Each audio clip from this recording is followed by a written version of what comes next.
আপনার পুরো জীবনকে বদলে দিতে পারে একটা জিনিস, আর সেটা হলো আপনার অবচেতন মন।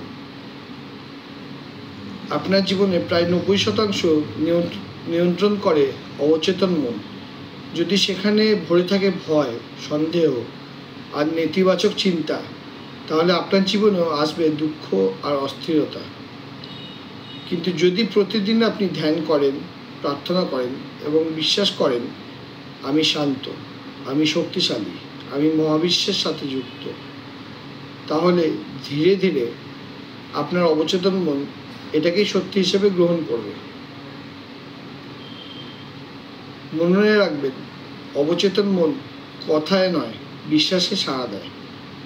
যখন আপনার বিশ্বাস আধ্যাত্মিকতার সঙ্গে যুক্ত হবে, তখনই আপনার জীবনে আসবে শান্তি, শক্তি এবং আনন্দ।